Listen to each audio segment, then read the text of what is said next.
ብላችሁ የተነሳችሁ ቦኒ ታደሽ ማለት ጀመርኩ ዛሬና ከፋኝ እንደዚህ ማለት ይራሱ።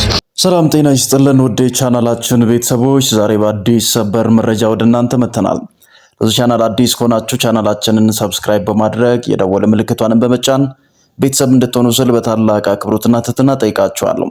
ሶሻል ሚዲያዎች ላይ እጅግ መነጋገሪያ ሆኖ ከቀናቶች በፊት ደግሞ ብዙ ዩቲዩበሮችና ቲክቶከሮች እየሰሩት ያሉት አንድ ጉዳይ አለ። ባምቢንና እሸቱ መለሰን አስመልክቶ እየወጡ ያሉ ሰበር መረጃዎች እንኳን ቢኖሩ ነገር ግን እነዛን አስመልክቶ አስደንጋጭ መረጃዎች ወጥተዋል። ዛሬ ግን ጉዳዩን አንድ ባንድ የምናስቃኛችሁ ይሆናል። ማነው ትክክል ከሚለው በላይ ደግሞ የአባቶች ምላሽና አሁን ያለው የቤተ ክርስቲያን መልክና ይዘት ምን ይመስላል የሚለውን ጥቂት የማስቃኛችሁ ይሆናል። ለዚህ ቻናል አዲስ ከሆናችሁ ቻናላችንን ሰብስክራይብ በማድረግ የደወል ምልክቷን በመጫን ቤተሰብ እንድትሆኑ ስል በታላቅ አክብሮትና ትህትና ጠይቃችኋለሁ። ቀጥታ ዛሬ ወደ ያስኩላችሁ ቪዲዮ አልፋለሁ። ሐሳብ አስተያየታችሁ እጅጉን ስለሚገነባን ደግሞ በሐሳብ መስጫ ሳጥን ላይ እንድታሰፍሩ ስል በታላቅ አክብሮትና ትህትና ጠይቃችኋለሁ። ዛሬ ጉዳዩን ጠለቅ ብለን የምንመለከት ይሆናል። እስከ ፍጻሜው አብራችሁኝ ቆዩ።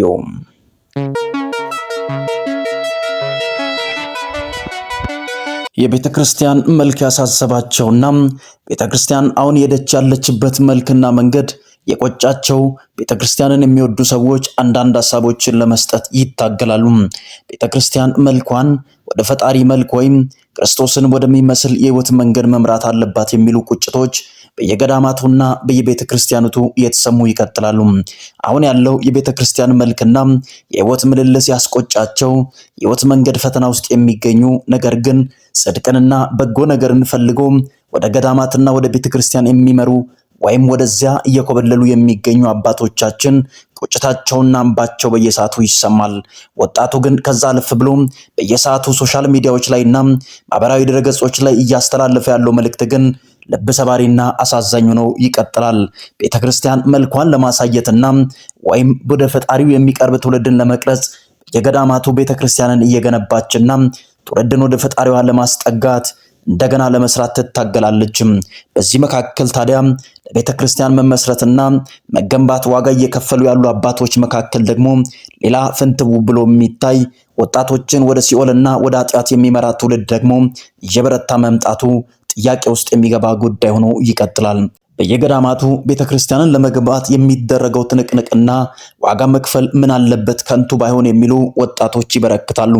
በዚህ በኩል ግን ለገዳሙ ማሰባሰቢያና ገንዘብ ለማግኘት የሚደረገው ትንቅንቅ ደግሞ ትልቅ ፈተና በሆነበት በዚህ ጊዜ ላይ ታዲያ ቤተክርስቲያን በራሷ አንደበት መሰማት ባለመቻሏ ትውልድንና በቲክቶክና በፌስቡክ ወይም በተለያዩ ሶሻል ሚዲያዎች ላይ ታዋቂ የሆኑ ሰዎችን በመጋበዝና ወደ ገዳማት የሚመጡ ገቢዎችን ለማሰባሰብ ጥረት ታደርጋለች።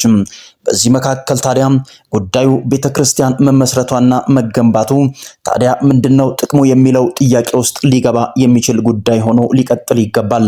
ትውልድ ከሌለ ቤተክርስቲያን ቢገነባና ባይገነባም ምንድነው ጥቅሙ የሚሉ ጥያቄዎች ሊበራከቱ ይገባል። ቤተክርስቲያን የምትገነባው ትውልድ እንዲታነጽና ወደ ፈጣሪው እንዲቀርብ ነው ተብሎ ይታመናል።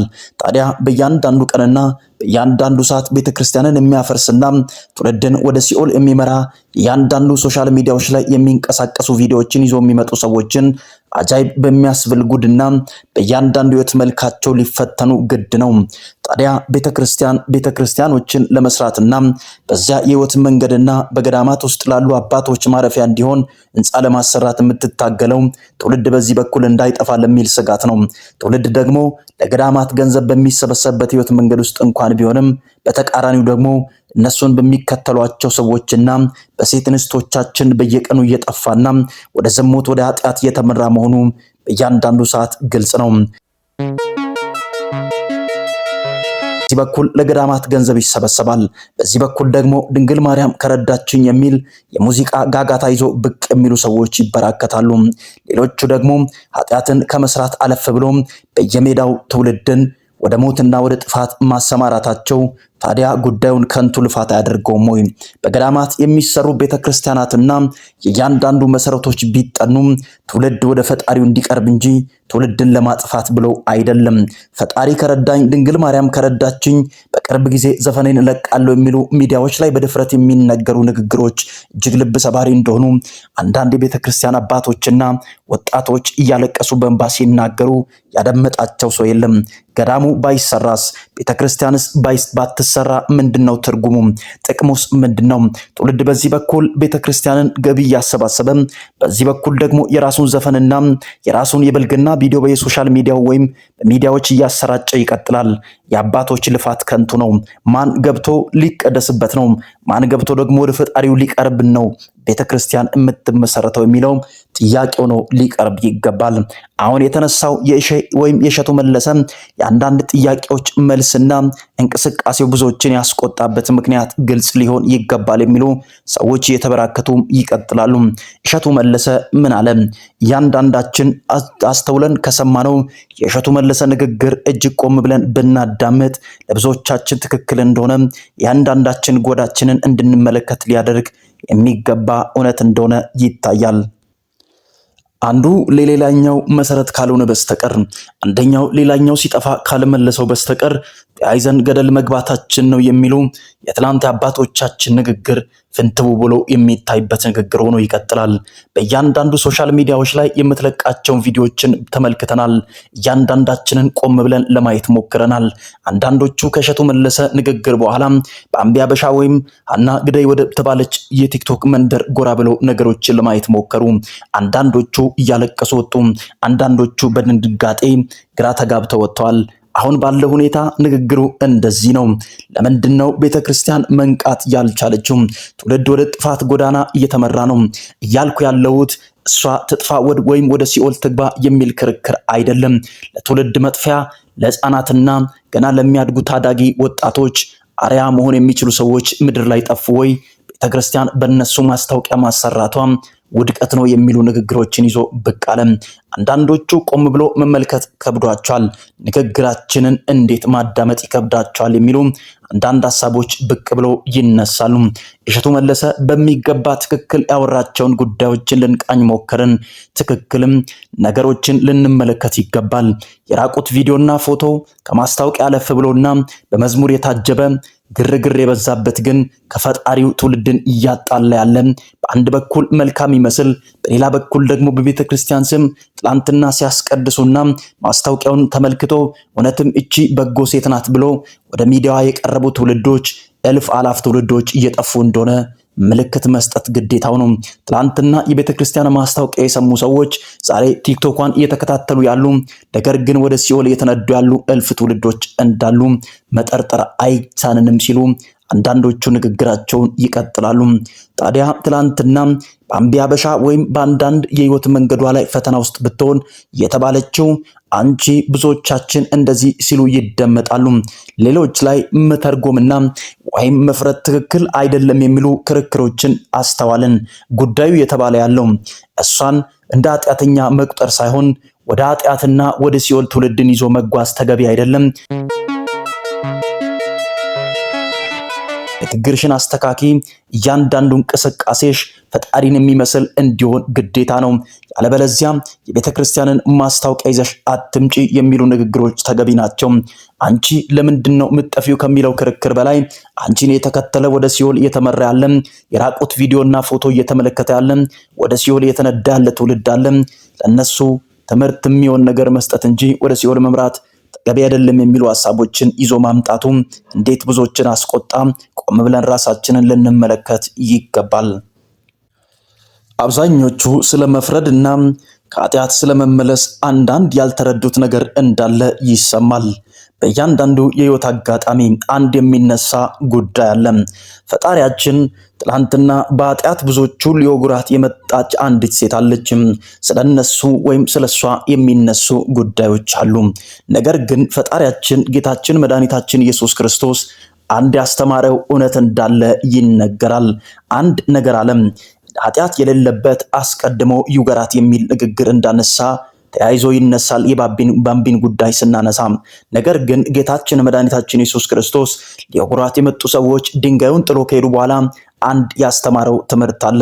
ልጄ ሆይ ደግመሽ ኃጢአት አትስሪ የሚል ንግግር ያንን ትምህርት ሲያስተምራት እንደነበር ይነገራል። ትክክል፣ ጉዳዩ እንደዚህ ነው። መፍረድ ሌላ፣ ደግመሽ ኃጢአት አትስሪ ብሎ ማስተማር ሌላ።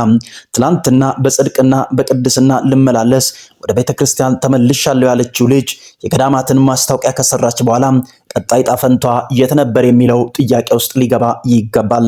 ከቤተክርስቲያን መልስ በእያንዳንዱ ቪዲዮ ከተመለከታችሁ በእያንዳንዱ የራቁት ቪዲዮና የዳንስ ጭፈራዋን ይዛ መምጣቷ ለምንድነው ጥያቄ ውስጥ የማይገባው? እንደፈለኩኝ ወንዶች ላይ የተጸዳዳውና የፈለኩትን እያደረኩኝ ከኔ ጋራ መኖር የሚፈልጉ ወንዶች አሉ፣ እነዛ ደግሞ እኔ እማቃቸው ናቸው ስትል መናገሯ ምንኛ እጅግ የሚያስከፋ ንግግር ነው። ቆም ብለን ልንመለከት የሚገባይ ጉዳይ ሆኖ ይቀጥላል። በእያንዳንዱ አጋጣሚ ፈጣሪያችን ፈረደባት አልፈረደባትም የሚለውን ክርክር አለፈ ብለን መመልከት ያለብን አንድ ጉዳይ አለ። ደግመሽ ኃጢአት አትስሪ ልጄ የሚል መልእክት ነው ያስተላልፈው። ፈጣሪያችን እንደፈለጉ በኃጢአትና በዝሙት በርኩሰት እየተጨማለቁ የሚመጡ ሰዎችን አይቀበልም የሚል ክርክር ሳይሆን ደግመ ኃጢአት አትስራ የሚል መልእክትም እንዳለው ቆም ብለን ልንመለከት ይገባል። ቤተክርስቲያን እየታመሰች ነው። ትላንትና ትውልድን ለመገንባትና ቤተክርስቲያንን ለመመስረት የሚታገሉ የአባቶች እንባ መና ሆኖ እየቀረ ይቀጥላል። ቤተክርስቲያን ቆም ብላ ማትመለከት ከሆነ ትውልድ ወደ ሲኦልና ወደ ኃጢአት የሚመሩ ከፊት ሆኖ የሚታዩ በዘፈኑ በጭፈራው ዓለም ፊተኛ ሆኖ በየክለቡ እያስጨፈሩ ውሎ በየጠዋቱ ደግሞ በየማለዳው ቤተክርስቲያን እየገቡ የሚያስቀድሱ ሰዎችን የማስቆም ግዴታ አለባት። እያንዳንዳችን ቆም ብለን ካላየንና ካልሰማን በስተቀር እያንዳንዳችን ቆመን ፈጣሪያችንን ለማምለክና ራሳችንን ወደ ቅድስና ለመብራት ካልታገልን እያንዳንዳችን መጥፊያችን ወደ ሲኦል እንደሆነ ልንመለከት ይገባል። ቆም ብለን ካላስተዋልን ሁላችንም ተያይዘን መጥፋታችን እንደሆነ ልንመለከት ይገባል። የእሸቱ መለሰም ንግግር ሆኖ ይቀጥላል። የአባቶች እንባና በየገዳማቱ የሚፈሰው ደም ዋጋ ሊሆን ይገባል። አሁን እየተባለ ያለው እንደዚህ ነው።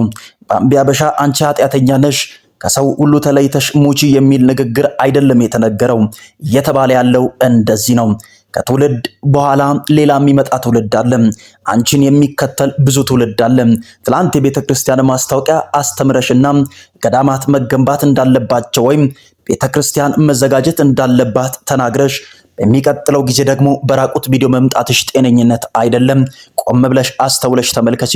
በእያንዳንዱ ቀን ማታ ክለብ አድረው ጠዋት ቤተክርስቲያን ገብቶ የሚያስቀድሱ ፈጣሪ ከረዳኝ ዘፈን ላወጣ ነው ብሎ በየሚዲያው የሚያስተዋውቁ እነዚህ ቆም ብሎ ራሳቸውን ማየት አለባቸው የሚለው ነገር በሚገባ ትክክል ነው። ሁላችንም ልናይ ልናስተውል ይገባል መልእክታችን ነው። በእያንዳንዱ አጋጣሚ ከፊት መግቢያ ላይ እንዳያችሁት ደንግጣችሁ የገባችሁ ሰዎች ምንም የተፈጠረ ነገር የለም። አንዳንድ ጊዜ ኢትዮጵያውያን መረጃዎችን ለመስማት የሚያስደነግጥ ነገር ካልሆነ ገብተን አንመለከትም። ይህ ደግሞ ጤነኝነት አይደለም። በእያንዳንዳችን የህይወት መንገድ ውስጥ ቆም ብለን ልንመለከትና ከፈጣሪያችን ጋር ልንታረቅ ግዴታችን ነው። ራሳቸውን ወይም ቤተሰቦቻቸውን ለመለወጥ ብለው የእውነት ወይም ከፈጣሪያቸው ጋር እየተጣሉ ህይወታቸውን የሚመሩ ሰዎች ሌላ አማራጭ ስላጡ አይደለም። ራስን መሸጥና የሶሻል ሚዲያው እየመጡ ራቁታቸውን መጨፈር አማራጭ አይደለም። ስንቶች አሉ በየጓዳው ያለቀሱና ዋጋ እየከፈሉ በእንባ እየታጀቡ የራሳቸውን ስራ ዝቅ ብሎ የሚሰሩ በሰው ቤት እንጀራ ለመጋገርና በሰው ቤት ሰራተኛ ሆኖ ወይም የራሳቸውን የህይወት መንገድ ትተው በእያንዳንዱ የህይወት መንገድ ውስጥ ዋጋ እየከፈሉ የሰው ኩሽና እየጠረጉና ህይወታቸውን ለመለወጥ ከፈጣሪ ጋር ታርቀው ለመኖር የሚታገሉት። ሁሉም ሰው አማራጭ አጥቼ ነው ወደ ሜዳ መጥቼ ራቁቴን የምታየው ብሎ ሲል ትላንትና በየኩሽናውና በየሰው ቤት የሚታገሉ ታዲያ ለምንድነው ራሳቸውን ለመሸጥ ወደ ሜዳ ያልወጡት? ሁሉም ሰው ሊታገል ስላልፈለገ እንጂ ራሱን ደብቆና በህይወት መንገዱ ለመኖር የታገለ እልፍ ሰው አለ። ሁሉም ሰው ዝቅ ብሎ በየሰው ቤት ተቀጥሮ እየሰራ የሚያገኛትን ጥቂቷን እየቆጠበ ለድሃ እያካፈለ የሚኖር ህዝብ አለ። ሁሉም ሰው አማራጭ ስላጣው ነው ራሴን የምሸጠውና ወደ ሜዳ እየመጣው ራቁቴን የሚጨፍረው ብሎ ካለ ምንም አይነት አሳማኝ ምክንያት ሊሆን አይችልም። ቆም ብለን እንመልከት። ራሳችንን ከምንሸውድበትና ከህይወት መንገድ ራሳችንን ብናስመልጥ መልእክታችን ነው። በቀጣይ ሰበር መረጃ እስከምንገናኝ ድረስ ከፊት ላስቀመጥኳቸው ታምብሌኖችና ፖስተሮች ይቅርታ እየጠየኳችሁ፣ ጉዳዩ ግን እንደዚህ ነው። እሸቱ መለሰ 100% ትክክል ነው። ቤተክርስቲያን ቆም ብላ ማየት አለባት።